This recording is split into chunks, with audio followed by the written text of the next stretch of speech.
Hola, buenos días, mis saludos cordiales a todos ustedes. Quiero recordarles que el domingo pasado hablamos sobre la fe. El Evangelio de este 28º domingo ordinario, Lucas 17, 11 a 19, agrega algunos elementos. Comienza diciendo: Y sucedió que de camino a Jerusalén pasaba Jesús por los confines entre Samaria y Galilea. Se dice entonces que Jesús va solo por el camino. Pero en cambio sabemos bien que con Jesús están los discípulos. No se los menciona para decir que en el fondo no lo siguen, solo le acompañan. Se dice también que Jesús pasaba entre Samaria y Galilea. Sin embargo, parece que Jesús no entra en Samaria, pues había un tremendo odio entre los judíos y los supuestos odiados y heréticos samaritanos. Sea como fuera, al menos uno de los leprosos, que es un samaritano, está abierto a Jesús, disponible a seguirle, pues claramente se dice que el leproso samaritano volvió a donde Jesús para darle gracias. Sigue diciendo el texto: al entrar en un pueblo, salieron a su encuentro 10 hombres leprosos que se pararon a distancia. Se dice que Jesús entró al pueblo y ahí aparecen los leprosos. Pero sabemos que los leprosos jamás podían vivir en un pueblo. ¿Por qué entonces están ahí? Lucas con esto tal vez quiera decir que se trata de leprosos que no tanto vivían ahí realmente, sino que el pueblo los ha hecho así, o sea, leprosos. Es el pueblo demasiado apegado a las leyes y tradiciones que los ha hecho impuros. Los leprosos son, por tanto, esclavos de la tradición, de la vieja mentalidad, que le cuesta acoger el nuevo mensaje de Jesús. Se habla de leprosos, pero ¿qué significaba la lepra en aquel tiempo?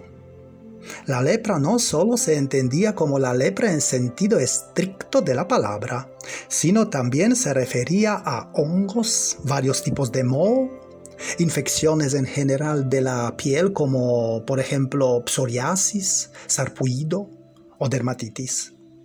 Es decir, la lepra se comprendía como todo tipo de las enfermedades de la piel. Sin embargo, tener lepra significaba ser un muerto viviente, porque tenías que vivir aislado de todos, separado y lejos del pueblo. No podías comunicarte con nadie, estabas totalmente aislado. La lepra era una muerte social y religiosa, es decir, aunque siguieras vivo, la sociedad y la religión te trataba como si estuvieras muerto. Ya no existías para nadie. Se trataba de una lenta sentencia de la muerte. Después de la curación, el sacerdote tenía la tarea de examinar al leproso y de declararlo limpio, curado. Luego la persona curada se sometía a toda una serie de ritos y se reintegraba a la sociedad.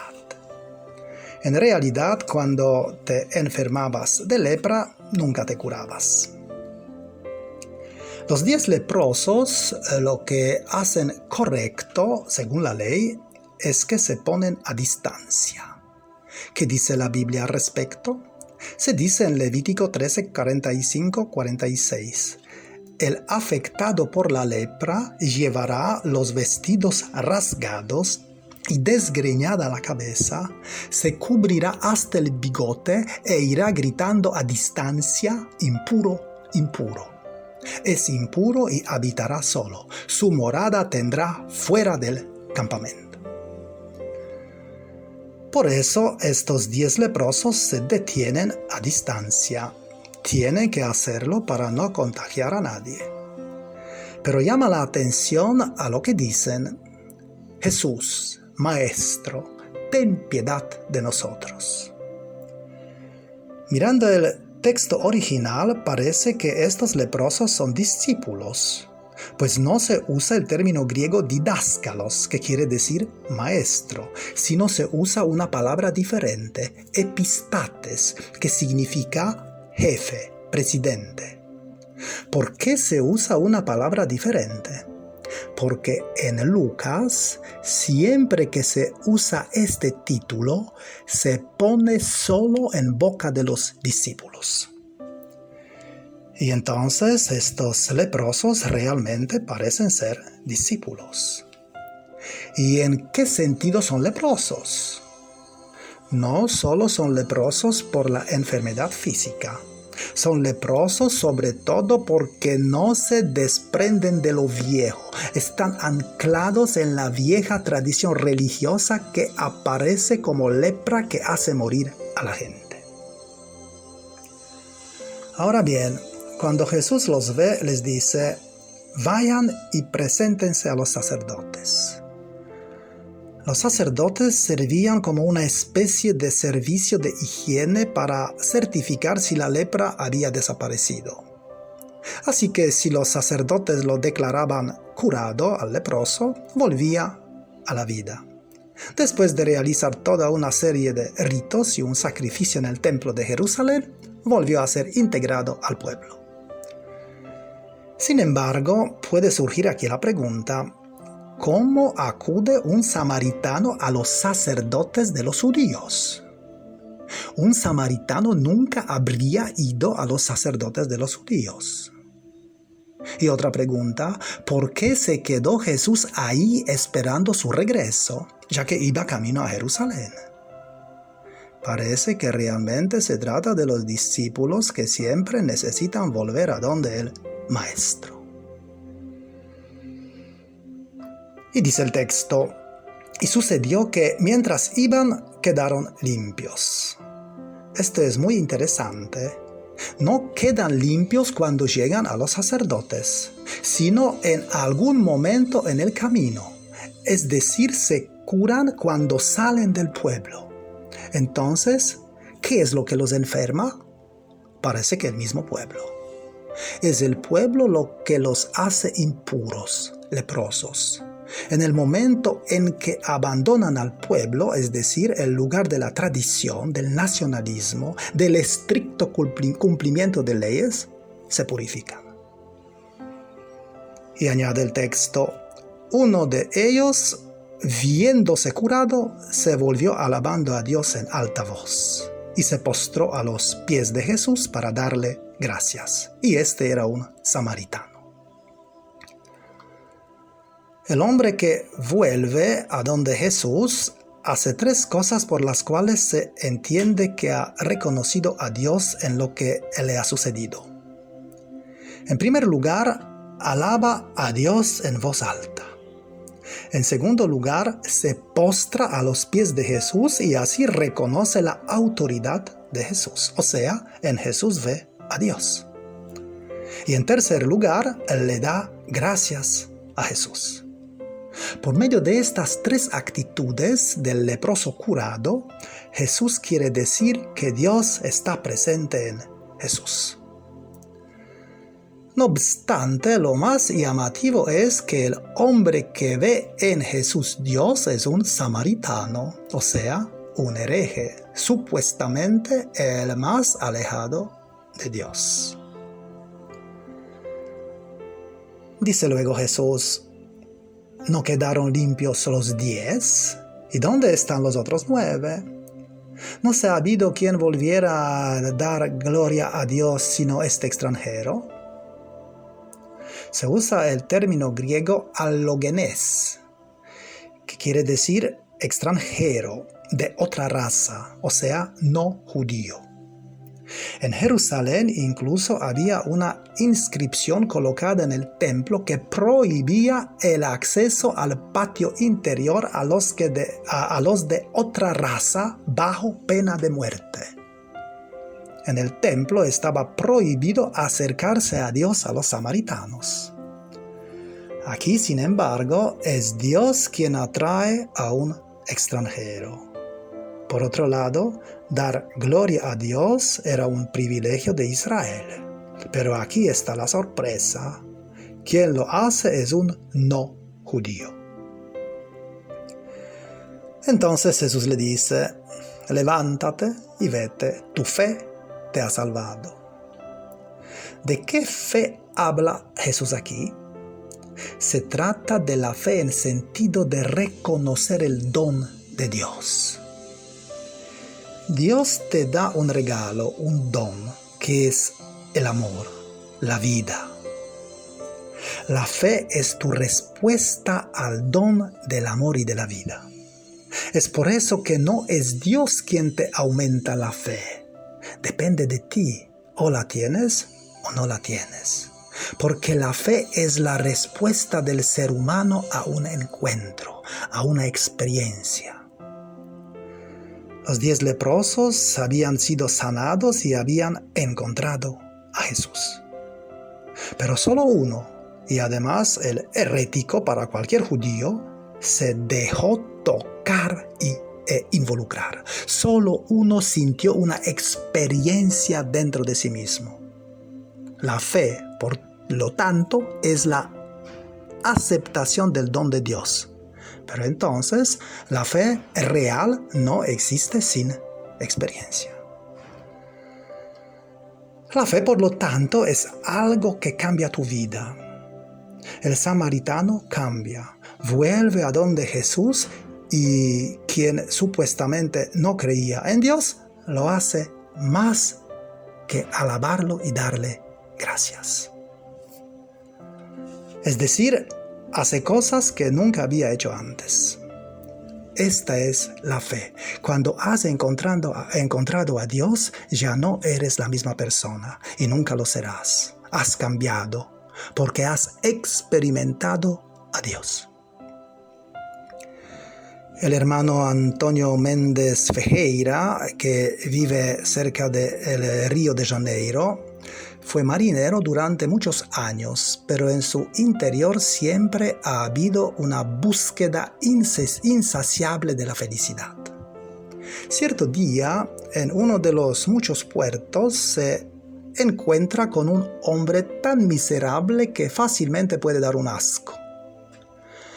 A pesar del disgusto, se queda ahí para conversar con el hombre. Y de repente, el mendigo, gracias a la conversación con el hermano Antonio, se levanta y se marcha con una sonrisa radiante, muy agradecido por la conversa. Esta sonrisa hizo nacer una felicidad inexplicable en Antonio, de modo que descubrió el rumbo de su vida, cuidar de los condenados y humillados en la calle.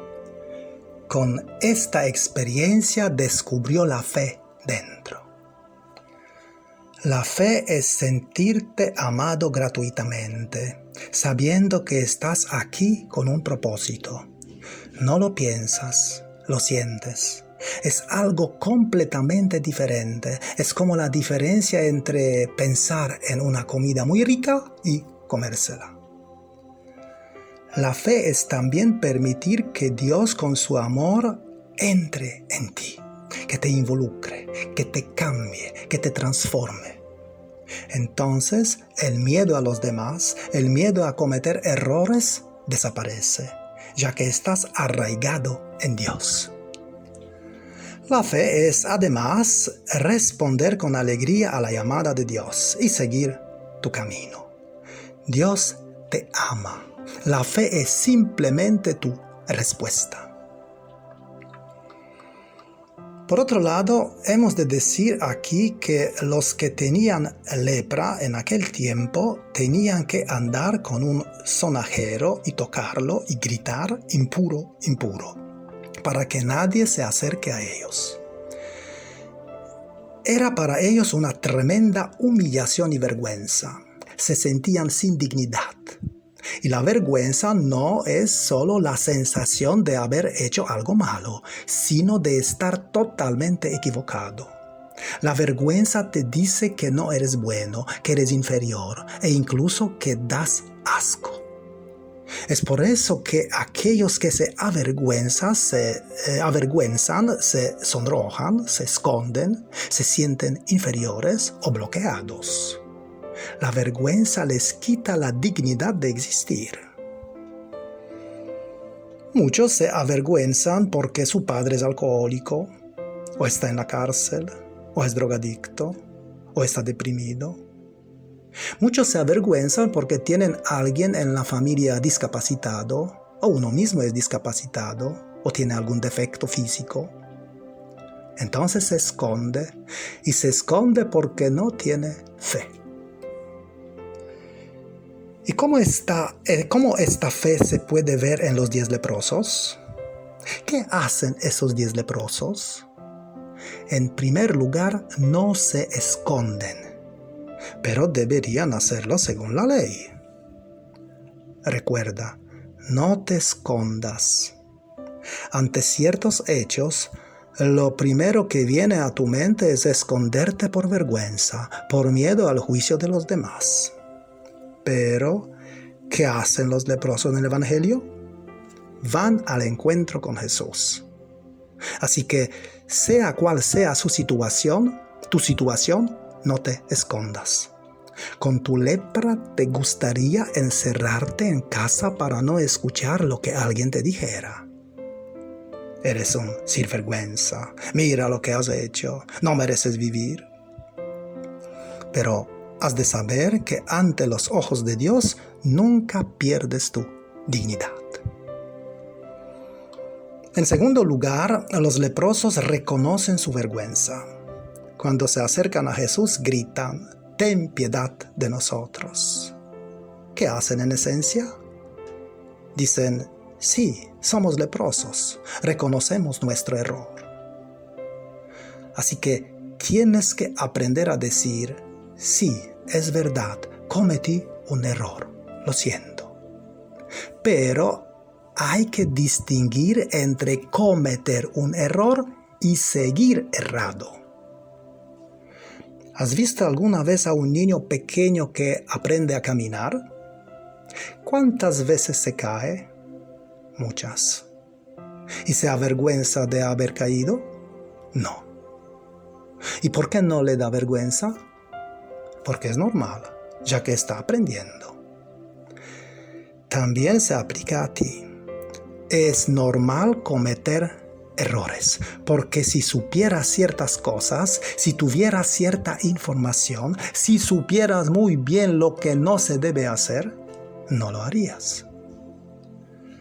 De modo que di a ti mismo: «Sí, es verdad, me equivoqué, erré. Ahora, sin embargo, he aprendido algo». Y en tercer lugar, los leprosos hacen lo que hay que hacer. ¿Y qué hacen? Primero salen del pueblo. Tal vez el pueblo, como un nido, como una madre, los protegiera. O sea, y esa protección se volvió mortal. Así que tienen que salir de ahí. Luego Jesús los envía a los sacerdotes. Pero en el momento cuando Jesús los envía a los sacerdotes, aún no están curados. ¿Cómo van a presentarse ante ellos con la lepra? ¿No les da miedo?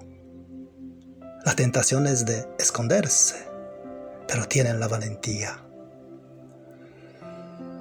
Frente a los demás, a la autoridad, cuando cometemos errores, nos escondemos, porque tenemos miedo a su juicio. Pero Jesús parece decir: no teman a nadie. Aquí es bueno recordar las palabras de Jesús en Mateo 10, 26, 27. No tengan miedo, pues no hay nada oculto que no haya de ser descubierto, ni nada escondido que no haya de saberse. Lo que les digo en la oscuridad, díganlo ustedes en la luz, y lo que oyen al oído, proclámenlo a los 4 vientos.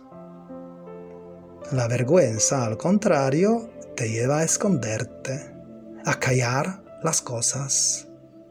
Pero no has de tener miedo de reconocer lo que has hecho, porque cuando te avergüenzas de ti, matas tu alma. A los ojos de Dios nunca pierdes tu dignidad y valor. no importa lo que haya sucedido o lo que hayas hecho. Recuerda, si realmente te amas, nunca te avergonzarás de ti. ¿Y qué frase puedo llevar conmigo para contemplarla en esta semana? Quizás la siguiente. Los seres humanos victoriosos siempre encuentran un camino. Los perdedores buscarán una excusa.